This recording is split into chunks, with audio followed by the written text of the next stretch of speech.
Minding my goddamn business. Minding my goddamn business. Minding my goddamn business. Groovy, baby. Okay. Happy full moon in Gemini. It is December 4th, 2025. And I feel called to pull cards. Today, cards I've had for a long time. Some indie decks, which I love. I'd love to create a deck one day. I still kind of feel like I'm recovering. I had this like cold for like a month. It's been fucking brutal. But here we are. The horrors persist, but so do I. If you are new here, hello. My name is Jill, and I am a certified clinical hypnotherapist and an intuitive. And I love to talk about mindset and read the tarot cards. And today is the Gemini full moon, the last full moon of 2025. And I'm also hosting a webinar today, a winter womb healing. And it's such a beautiful day of connecting with you and connecting with myself and the collective in a really intentional way. And I feel very called to pull cards. To be fair, I pulled cards for the collective yesterday. However, when I went to start editing this morning, I realized that half of the video doesn't have audio. Riddle me that. So we're gonna do it again, as maybe it all should be done. But if you're new here, I like to come on here and shuffle the cards for the collective, for anyone who needs to receive this message. And I do approach this from the lens of a hypnotherapist with mindset as a part of it, because I think that's really important. The cards pick up on energy. The cards are a really powerful tool when it comes to just like having perspective. And we have choice. We have empowered choice in how we want to use this information. And so as I shuffle the cards for us today, I want to encourage you all to keep that in mind. Take what resonates, leave the rest, and allow it to help inform your choice, your empowered choice, and how you want to shape your mindset, how you want to connect with this energy, and how you want to use it moving forward. You absolutely have choice in that. So I'm going to shuffle the cards for us. So as you watch this, take a deep breath with me, and we're going to connect. What message do you have for the collective spirit, for our highest and greatest good? I'm still going to share the video that I recorded yesterday, because I think there is a powerful message there. But obviously just the bit that has audio, and not perfect, not complete, but still powerful nonetheless. And what message do you have for us during this full moon in Gemini? What message do you have for us? This is kind of mirroring some of the energy that came up yesterday. The cards and the energy that I was picking up for the collective was that of addressing the blocks that we have when it comes to allowing ourselves to connect intentionally. And it brought up a message to offer reflection on how you experienced relationships over the past year. What have you learned about your relationships and how you connect and relate to others? And if there has been challenge and disconnect, knowing that triggers these wounds of abandonment and rejection that we all carry in our own unique way, based off of our own lived experiences, but also knowing that's something we all carry. How are you choosing to show in connection and allow yourself to connect authentically? And so this deck is called Roots and Wings. I bought this on Etsy like years ago, so shout out to whoever, Cat Riles, who made this deck. It's beautiful. We have Earth Mother, Kindreds, Wisdom, and Hope. There was a collective message that we did through Ritual Wellness Space this week as well, and it was talking about closing out karmic relationship cycles, not necessarily abandoning and leaving behind relationships, especially relationships that have been challenging, that have really mirrored our shadow back to us and challenged us in ways that were really uncomfortable. Maybe it's not so much about leaving relationships behind, but understanding what you will and will not participate in. And when you shift your boundaries, you can really shift the dynamic of these relationships and transform them. And you've gained so much wisdom through relationships, especially over the past year, especially in 2025. And maybe you have really seen it in profound ways, these patterns that you participate in. And maybe specific relationships that you can think of right now, who you feel very connected to these people, these places, these dynamics. but part of them, maybe parts of these connections have been unhealthy, have not been in this vibration of abundance, in this vibration of mutual care and joy. And maybe they've triggered our fear response. They've triggered our wounds, our insecurities.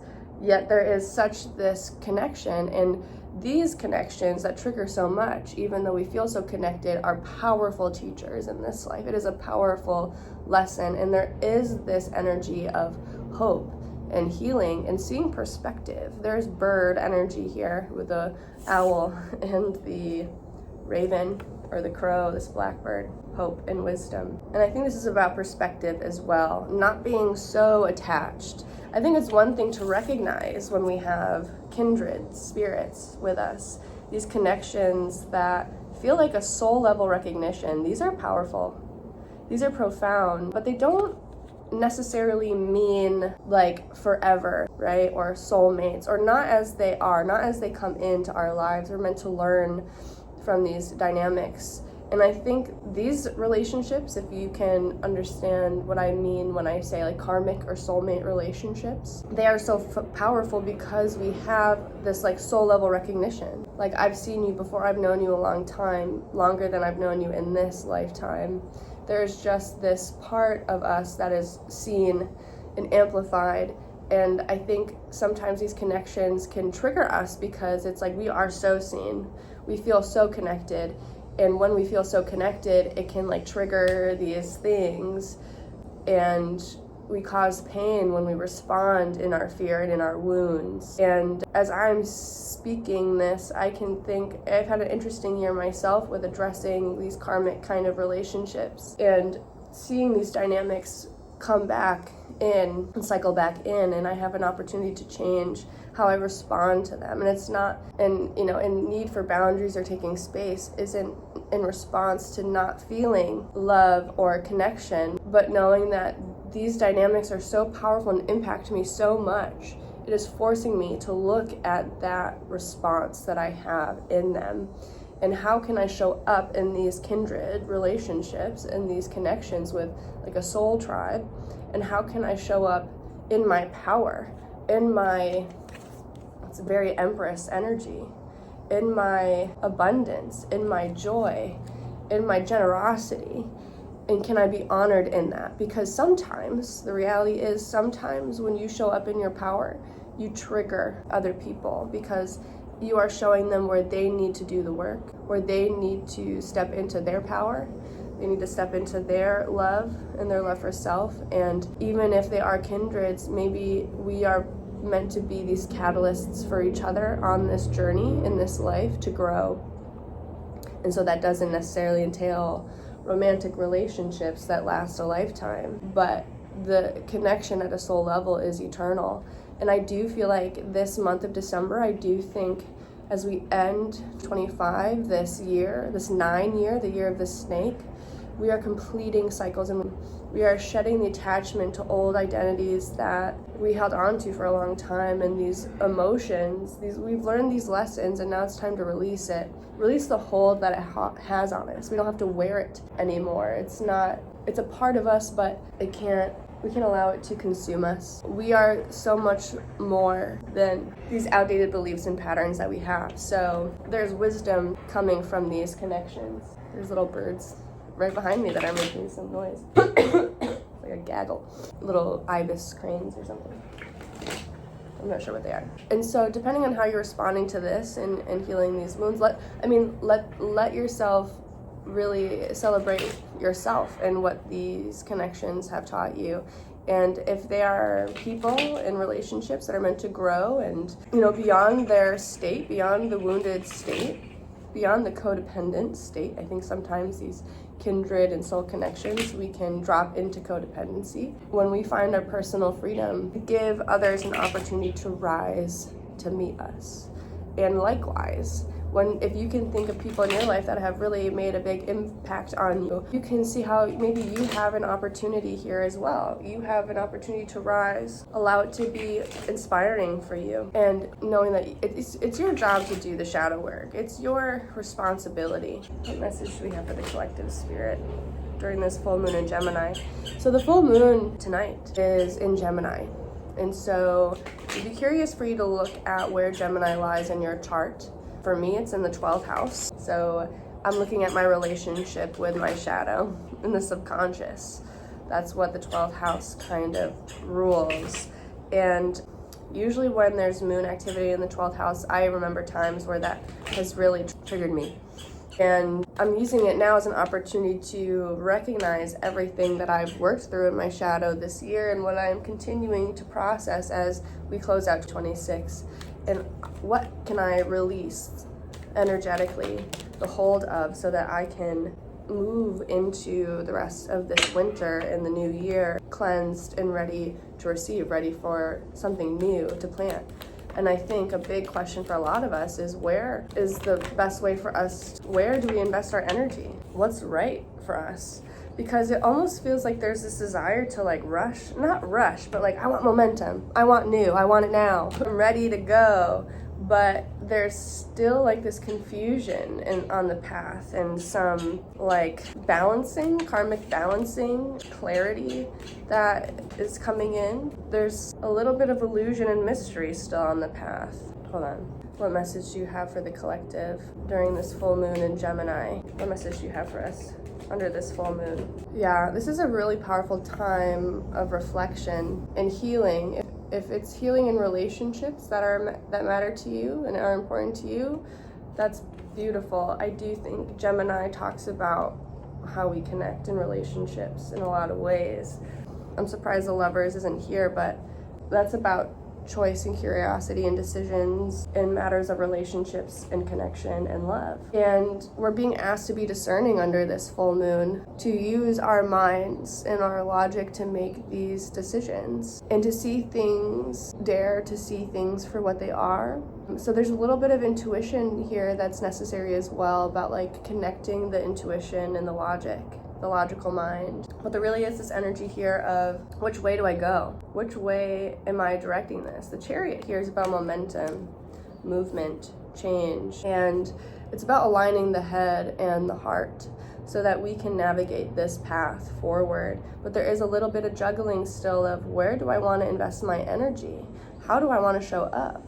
And Pentacles is this energy. It's not so much like physical energy, but like your spiritual energy, but time, money, resources, your kind of daily mundane energy.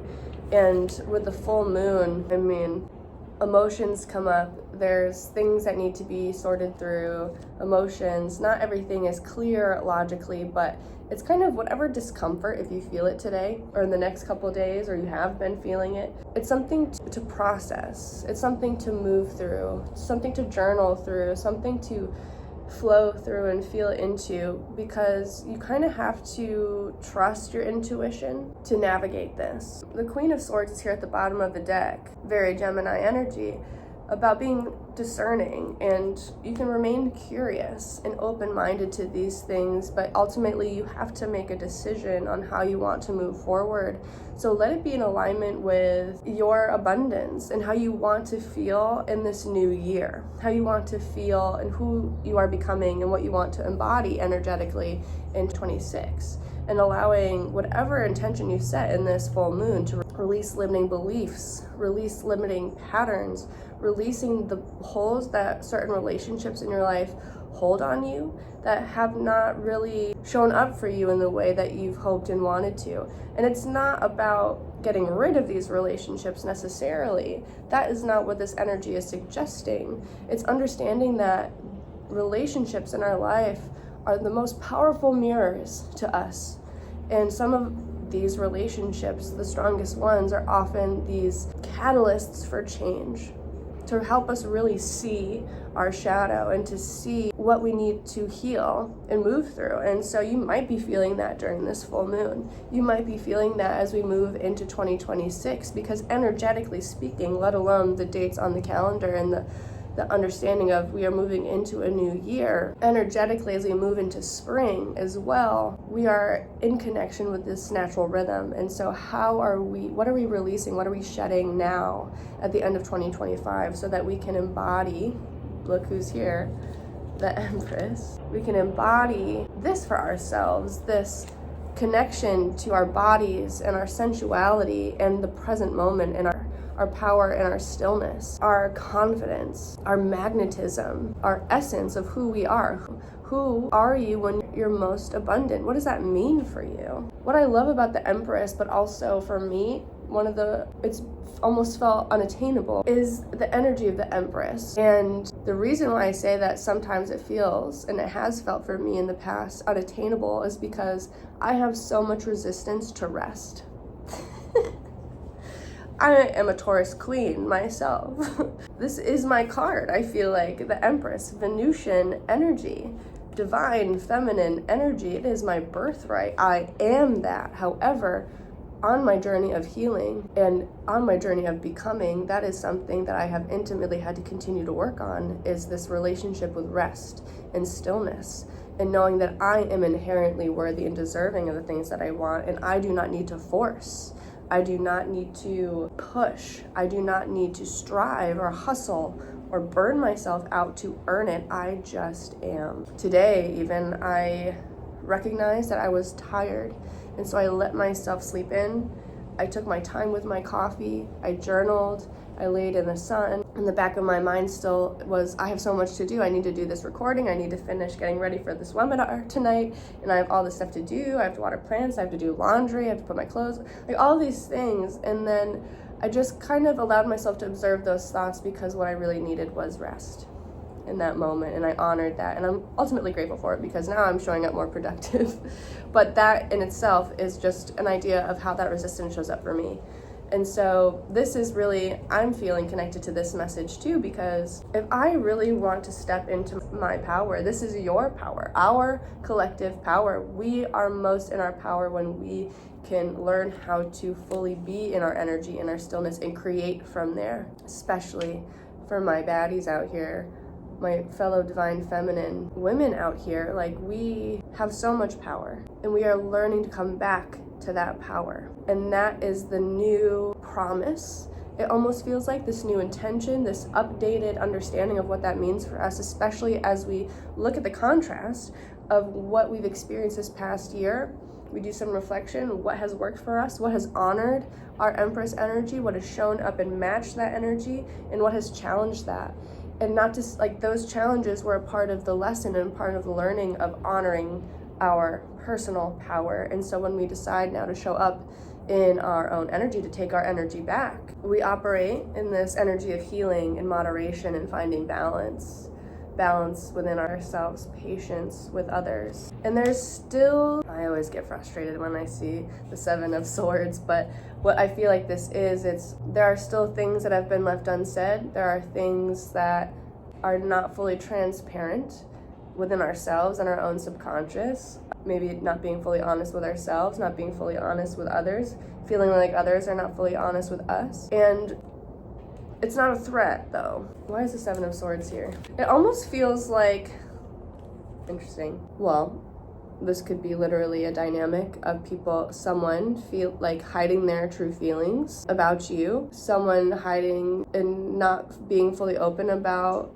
their love and care, their true emotions, the depth of their emotions for you and their admiration of you. You may feel like energy is quiet around you, but you also, let's be honest, you probably know it. You know that others feel it about you because you know it about yourself. And that's really what matters. You stepping into your power, you stepping into your worth and your work.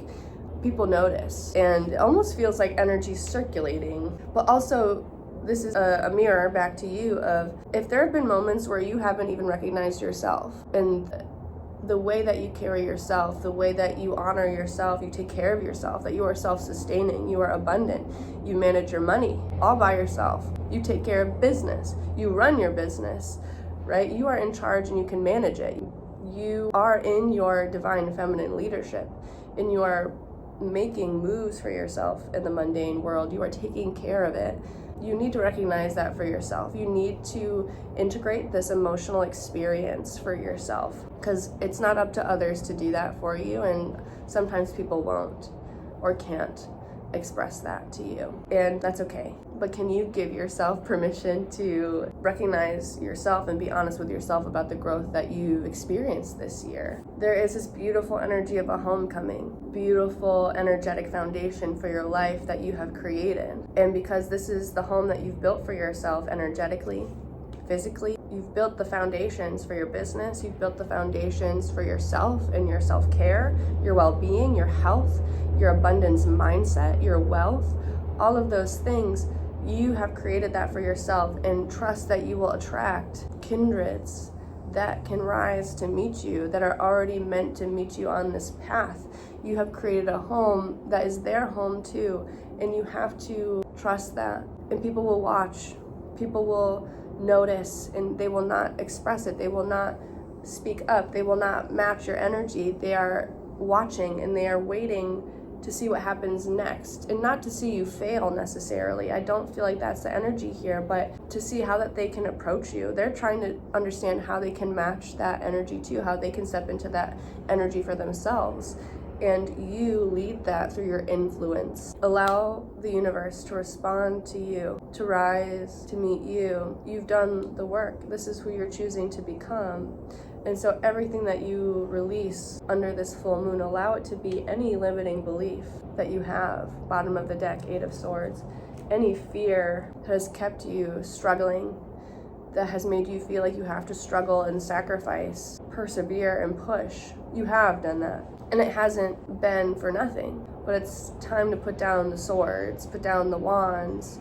You're safe to soften. It's safe for you to rest. And you're being encouraged to rest and process any burnout and fear that you experience now, because where you're going, it's not necessary. It doesn't do anything. It just keeps you from fully enjoying the fruits of your labor. Right? I mean, come on. This card came out twice in 2 different decks. It's absolutely gorgeous energy. You think the Empress is stressed? Girl, she is well rested and hydrated, okay? I don't know. This is a leveling up energy that you're preparing for. And so this winter, this full moon is kind of permission for you to fully let go, and let go of the energetic and emotional hold that you have onto these relationships. If there's any attachments, anything that you wish manifested differently, there's still time, by the way. Time is not linear. Manifestations, it's not always linear. It doesn't happen how we want to, but it unfolds in our highest timeline, is how I want to put it, with the most joy and optimism and clarity, when we are embodying our strengths, connecting to ourselves, knowing how to rest and creating from stillness, creating from feeling well rested, understanding, like appreciating everything that we've gone through, everything that we've been through, knowing that it has inspired us to want more for ourselves, to become abundant, and whatever that means for you. You get to define what that means for you, But this feels like peace and flow. There's something about the Empress and this Earth Mother energy, right? That helps me connect with nature, helps me remember that I am a part of nature. And as a woman, I am cyclical. I operate on a cycle, much like the moon, right? I menstruate. Personally, I'm aligning with the full moon, bleeding with the full moon, ovulating on the new moon. And that's powerful to me. And I've had to go on that journey of releasing birth control, releasing fear, releasing norms and expectations of how I should connect with my body and manage my hormones, coming back to basics, understanding that I'm a part of nature and I'm cyclical, and my hormones cycle, 28-day cycle throughout the month. The moon has a similar cycle, and nature has a cycle, seasons. And so in the season of winter, using this as a time to go within and rest and process and release and let things that need to die, let them die, so that I can come back to my center and I can be reborn and bloom in the spring. And that is the intention of the winter womb reset. It's a webinar we're gonna go live tonight at 7:30 p.m. Eastern time. But this webinar is designed to help us connect with this concept of womb healing and how to connect with our wombs and ourselves in a really intimate way so that we can do this work. I find that the womb and the subconscious mind are intimately connected. And as women, as people with womb spaces, we hold so much emotion, stuck emotions, memories, patterns, beliefs in our womb space. And if we can connect there and release and nourish that space that truly ushers life into this world, whether it's the life of a child or just we create our lives and embody our most wise and loving self in this work. I find that if we can connect with it really intentionally and nourish ourselves and honor ourselves in that way, we can use this season of winter to release and to cleanse and to really deeply rest and redefine what rest means for us in a way that truly nourishes and replenishes our spirit so that we can feel more connected to this, feel more connected to our Empress energy, feel more connected to our divine femininity, our creative power, because we are always on this journey of becoming. And I want you to feel exalted and empowered in that experience and honoring everything that's come before us, all of these life lessons that we have endured and held and learned from, and everything that we will continue to learn. We get to show up in those lessons from a place of power. So if you're interested, that'll be tonight at 7:30 p.m. Eastern time via Zoom. You can sign up in my newsletter. If you're watching this after the full moon, you can catch the recap on my website. And if you're interested in exploring this even further, I'm holding a 2-week winter womb reset container. 2 private sessions. There will be guided imagery journey, new moon rituals, womb healing rituals, journal prompts, and so many other resources to support you as you release and reset and re-empower yourself this winter and really indulge in some very deeply restorative and nourishing rest, which you deserve. My queen, you deserve. So if this resonated with you, let me know how it did in the comments below. Again, my name is Jill at Becoming Home Healing Co. And it is such an honor to shuffle the cards for you and to witness the journey that we're all on. I get to connect with you through these cards collectively whenever I come on here to shuffle, and I'm really proud of you. I'm proud of us. I'm proud of us for showing up and choosing to do this work, this shadow work, this self-honoring work, because it's not always easy, but man, is it so worth it. You are so divine. So thank you so much for being here, and I will see you next time.